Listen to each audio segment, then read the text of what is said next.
Welcome back, friends, to a DSSB channel that is A1 English 360 degree. आज मैं साहिबा Wick आपकी mentor आपका स्वागत करती हूँ अपने चैनल पर। आज मैं आपके लिए लेके आई हूँ टीएस इलियट का थर्ड लेक्चर, जिसमें हम डिस्कस करेंगे प्रीवियस ईयर के उनके क्वेश्चंस। तो चलते हैं अपने आज के लेक्चर की तरफ। मैं चाहती हूँ कि जैसे पेपर की डेट बहुत नजदीक आ गई है, तो आप लेक्चर में शुरू से एंड तक बने रहें और ध्यान से इस लेक्चर को अटेंड करें। Question 1, who wrote old possum's book of practical cats. ये पीजीटी का क्वेश्चन आ चुका है बेटा लास्ट कुछ ईयर्स में कि ओल्ड पॉसम्स की जो बुक है which is a book of practical cats, ये बुक किसने लिखी है? It is a book written by TS Eliot. ये बुक लिखी है टीएस इलियट ने, and this book it is a collection. ये बुक एक कलेक्शन है विम्सिकल पोएम्स की। It is a collection of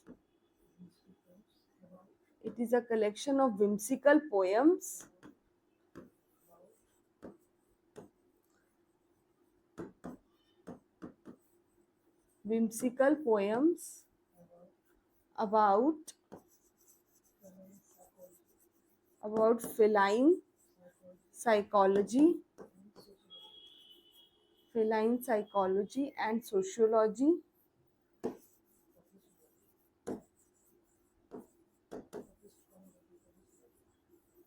And it is published, ये जो collection है whimsical poems की about psychology and sociology, ये published की किसने करी है?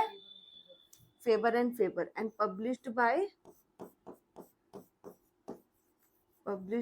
Faber and Faber.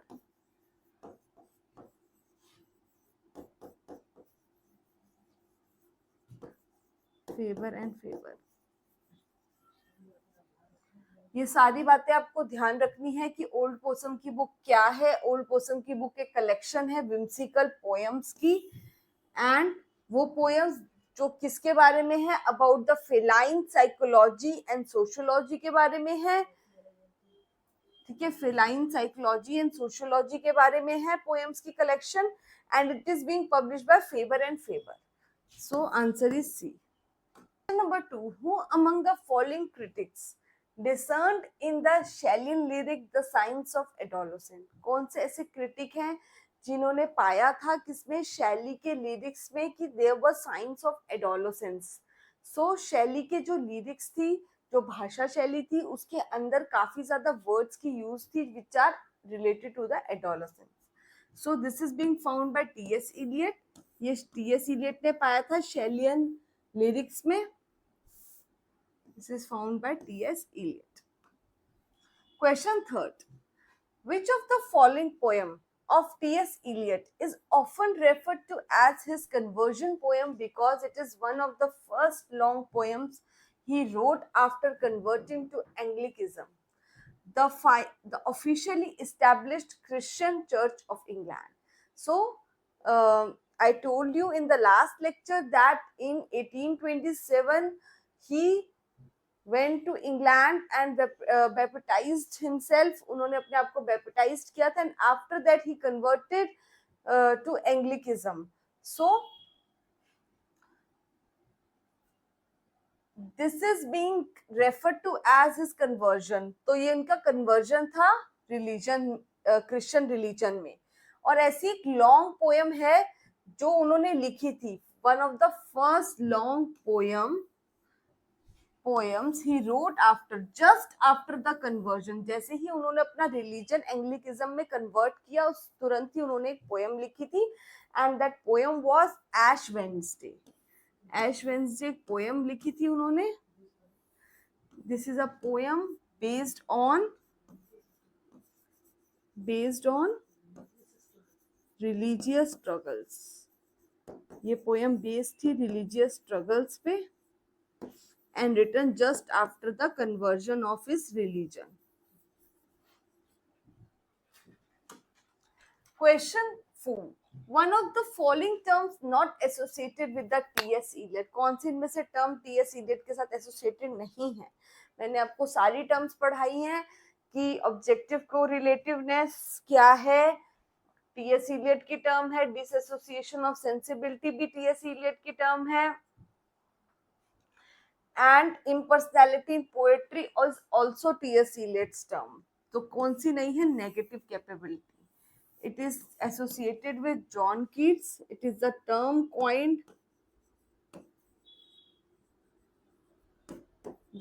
coined by John Keats.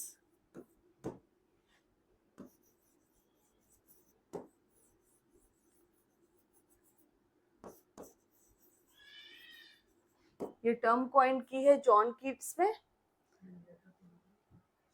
In a letter, एक लेटर में कॉइंड की थी। In a letter to his brother John, to his brother John,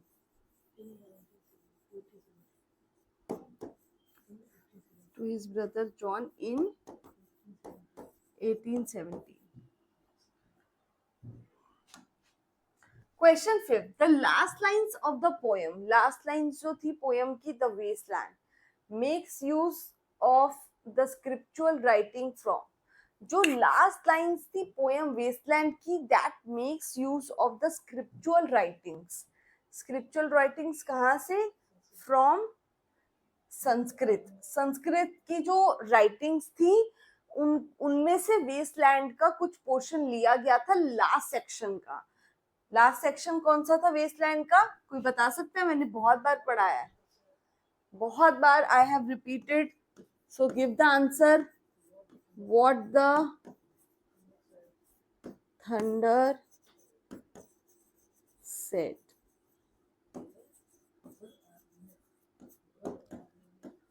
and Brihad Aranyaka उपनिषद था। बृहद आर्यनक उपनिषद यानी संस्कृत का उपनिषद था, जिसमें से जो लास्ट सेक्शन है that is what the thunder said का कुछ पोर्शन लिया गया था, जैसे कि द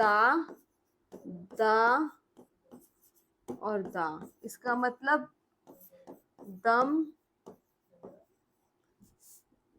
दम, दया और दान। दान मीन्स गिविंग, दया मीन्स वी नो, एंड दम मीन्स दम होना, यानी सेल्फ कंट्रोल होना खुद पे। सो लास्ट में भी एक लाइन आई थी इसमें संस्कृत की, दैट इज शांति ही, शांति ही, शांति ही। Question 6, who called TS Eliot's the Waste Land a music of ideas. किसने कहा था टीएस इलियट के वेस्टलैंड को a music of ideas. So a music of ideas कहा था वेस्टलैंड, टीएस इलियट के वेस्टलैंड को आईए रिचार्ड्स ने, आईए रिचार्ड्स ने कहा था it is a music of ideas. And Ted Hughes ने क्या कहा था, टेड ह्यूज ने इसी वर्क को कहा था that this work is drama of voices, this is a drama for voices.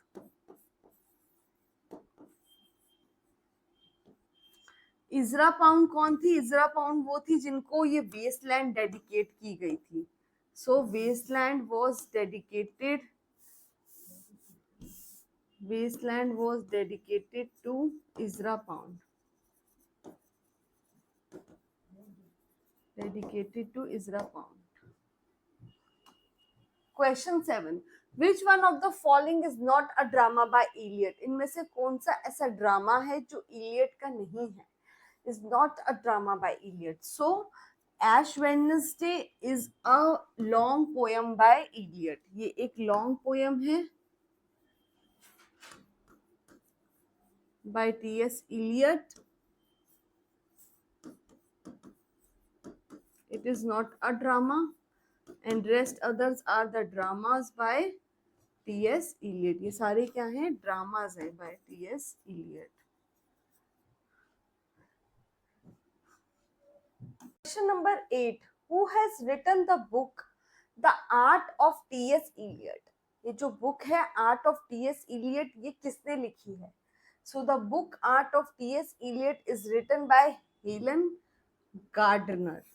Helen Gardner ने ये बुक लिखी है Art of TS. Eliot. Question 9.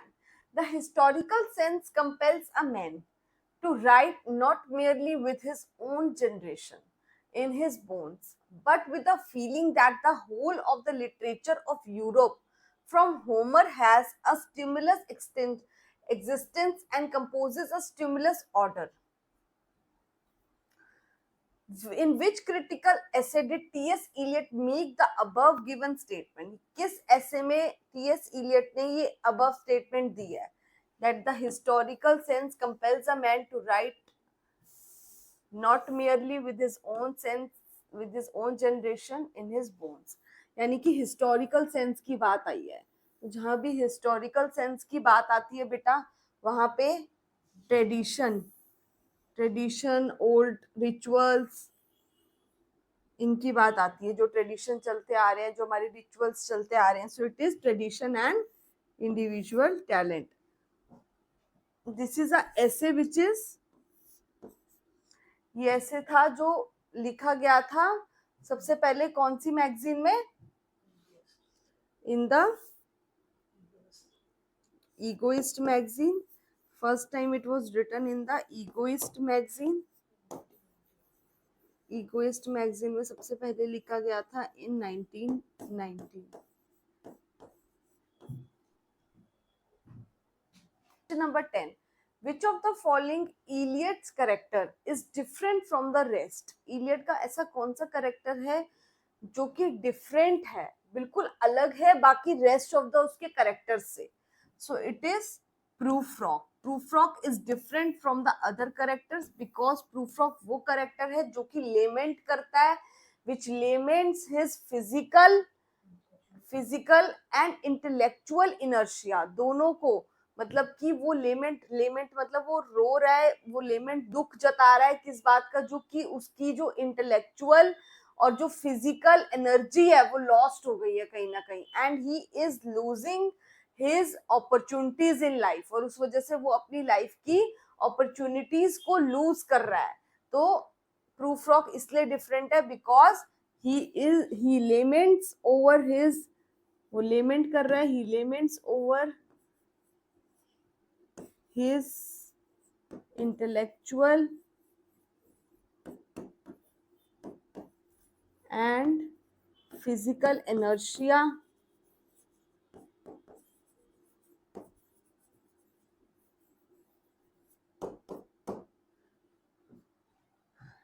his intellectual, who laments over his intellectual and physical inertia. वो रोता है अपने intellectual और physical inertia के lost पे, and he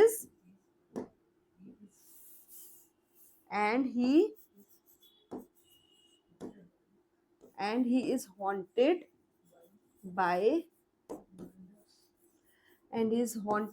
the reminders of unattained carnal love. जो फिजिकल लव उसको अटेन करना था because of his inertia, lost inertia of physical body, so he is not able to attain the carnal love. वो physical love attain नहीं कर पाता अपनी life में, and he feels that this poem shows mental struggle. उसका mental struggle दिखाते हैं क्योंकि वो बहुत ज्यादा mentally struggle में आ जाता है because he was not able to attain the physical and intellectual love. So it is an example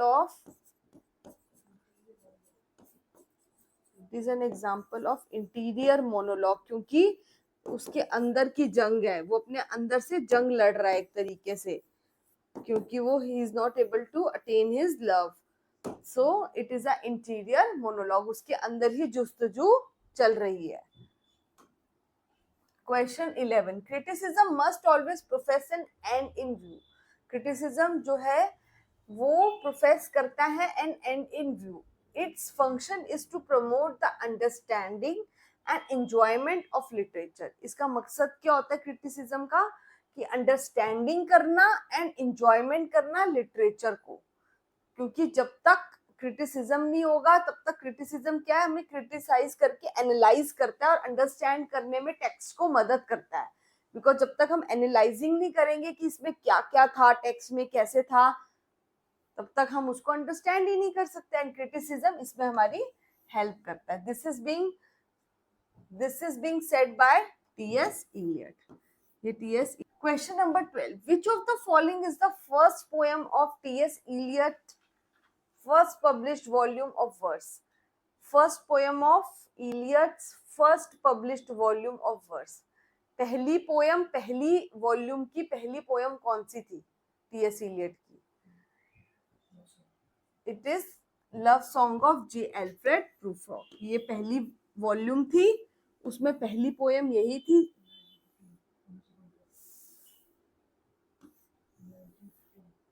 And it is published in 1915.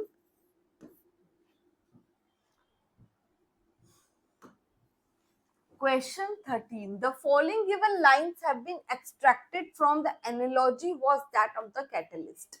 When the two gases are mixed together in the presence of filament of platinum, they form sulfurous acid. This acid contains no trace of platinum, and the platinum itself is apparently unaffected, has remained inert, neutral, and unchanged. The mind of the poet is shred of platinum. So, जहां भी ये बात आए कि platinum की, सो it is from tradition and individual talent. और ये question बेटा बहुत इंपॉर्टेंट बनता है, यहाँ से आता है एग्जाम में, इंपॉर्टेंट है, क्वेश्चन आ जाता है that what is called the shred of platinum. Shred of platinum किसको कहा गया है ट्रेडिशन एंड इंडिविजुअल टैलेंट में? So the shred of platinum is being said to mind of the poet. Shred of platinum किसको कहा गया है इसमें? माइंड ऑफ द पोएट को। सो ये क्वेश्चन यहाँ से बनता है। So this is answer is tradition and individual talent. Question 14, TS. Eliot declared himself to be a what? TS. Eliot अपने आप को क्या कहते हैं? A romantist, B poetic dramatist, C painter और D Catholic. He calls himself Anglo Catholic in religion. Anglo Catholic कहते हैं ना अपने आप को रिलीजन में। Question 15, in the Family Reunion by T.S.. Eliot, जो वर्क है उनका Family Reunion, Harry is mentally disturb. Harry बहुत ज्यादा मेंटली डिस्टर्ब फील करता है। Because why? Because he has failed in his profession, he thinks he has killed his wife, not having good relation with his mother, is keeping poor health. So it is B, he thinks he has killed his wife. Harry को लगता है कि उसने अपनी wife को धक्का मारा है, जिसकी वजह से उसकी वाइफ की डेथ हो गई है। सो he thinks that he has killed his wife. Question 16. T.S. Eliot propounds the impersonal theory of poetry. T.S. Eliot propound करते हैं impersonal theory of poetry in which of the works? A. The function of criticism, B. Hamlet and his problems, C. Metaphysical poets, and D. Tradition and individual talent. So, tell me in which work he propounds the impersonal theory of poetry? It is the tradition and individual talent. इसमें ये बताते हैं कि हमें अपने आप को, अपनी पर्सनैलिटी को अलग रखना चाहिए while writing the poetry.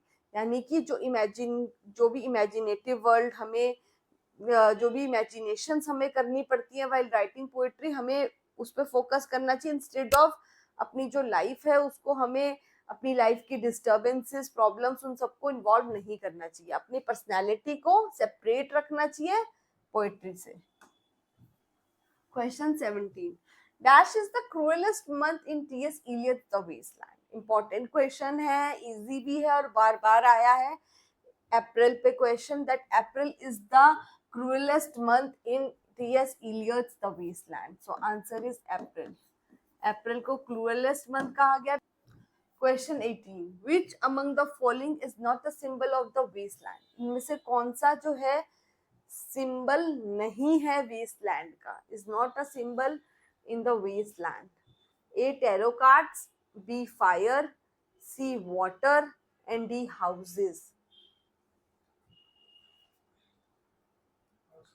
It is houses is not the symbol in the wasteland. Wasteland में houses जो है as a symbol work नहीं करता।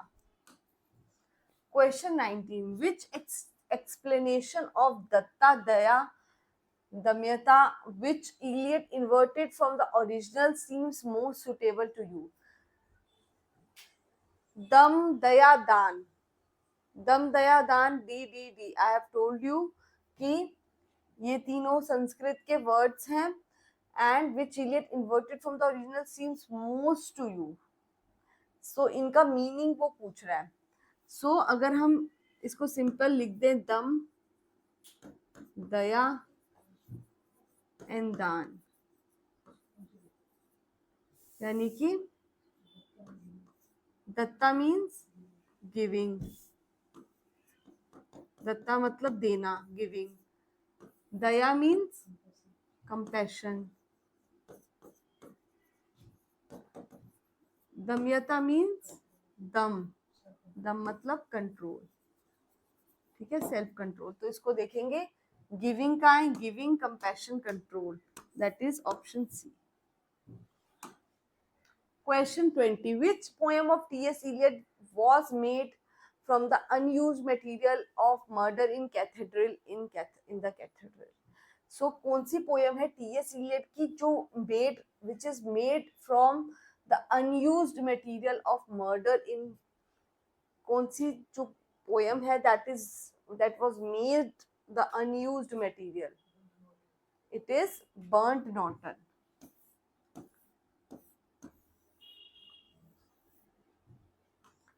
Question 21, dash though blind, throbbing between two lives, old man with wrinkled female breasts can see.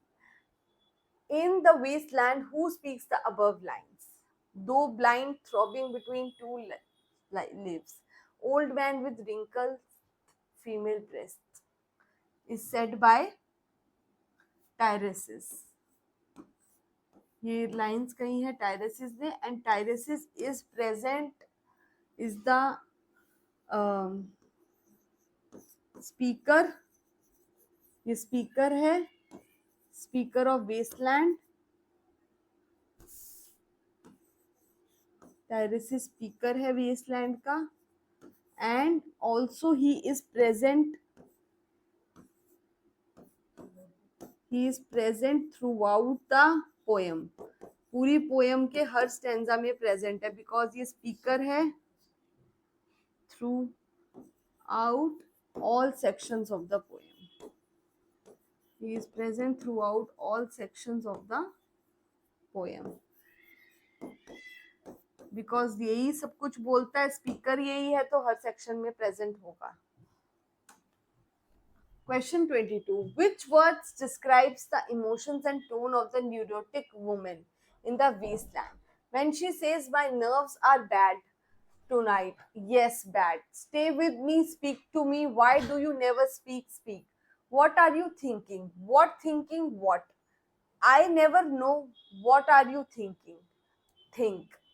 So, which words describe the emotions and tone of the neurotic woman in wasteland? Neurotic जो woman है wasteland में,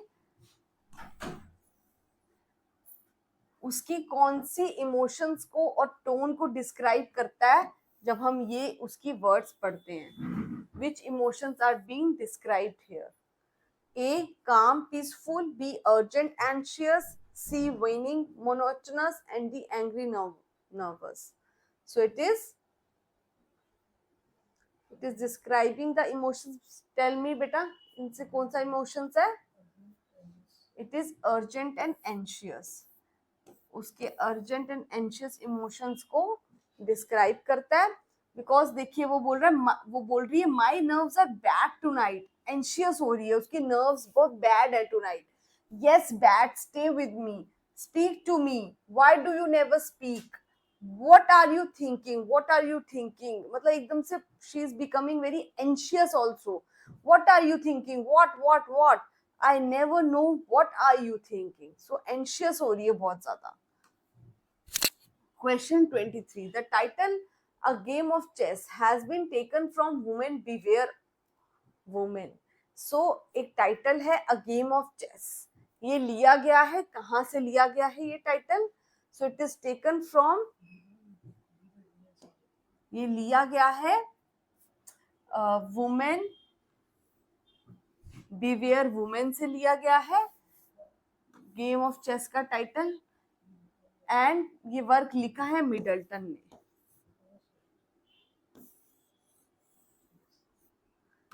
Question number 24. The wasteland of T.S. Eliot borrowed the famous D, Da from the Dash Upanishad. Wasteland में से Da कहाँ से लिया गया है? So it is taken from बृहद आरण्यक उपनिषद. बृहद आरण्यक उपनिषद से लिया गया है. And Brihad Aranyaka Upanishad is a Sanskrit Upanishad because its last lines are shanti he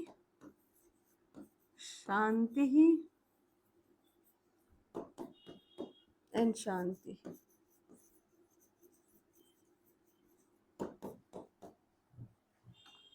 Question 25. In Tradition and the Individual Talent, T.S. Eliot uses the analogy of the catalyst elucidate his theory of impersonal poetry. फिर वही आ गया, theory of impersonal poetry किसमें है? Tradition and Individual Talent में है.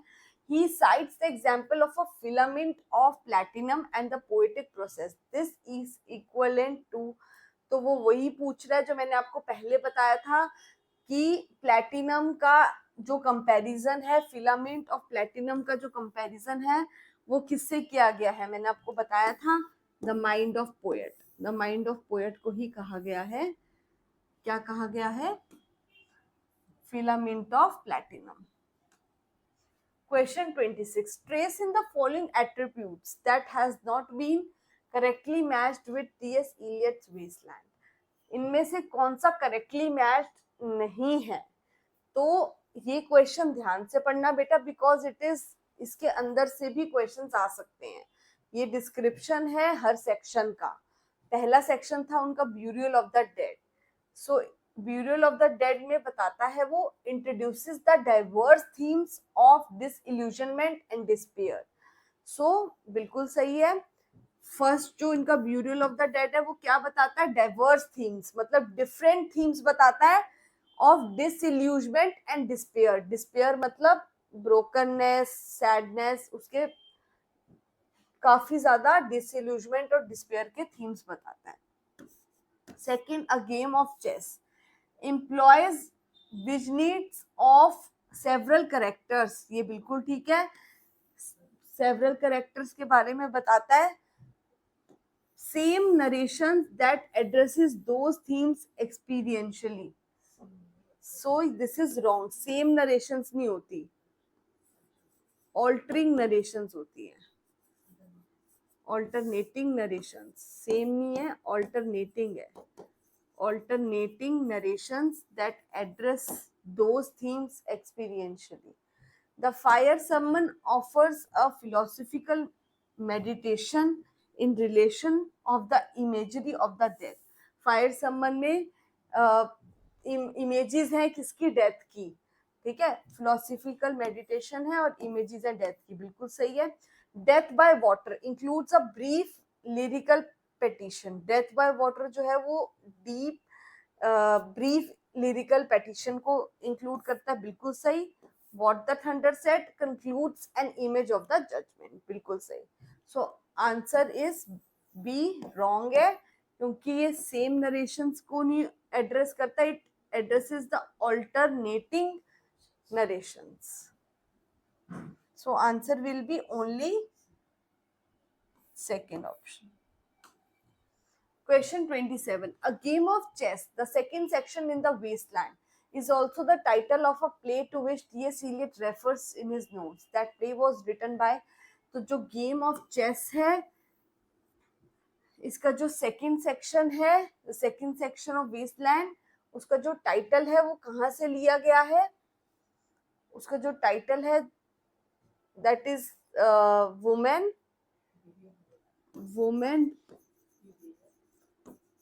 Beware women. इसका दूसरा title है वुमेन बिवेयर वुमेन, जो कि कहाँ से लिया गया है? थॉमस मिडल्टन के वर्क से. Question 28. The Shakespearean play termed as artistic failure by T.S. Eliot. कौन सा शेक्सपियर का प्ले है जिसको आर्टिस्टिक फेलियर कहा गया है? It is Hamlet.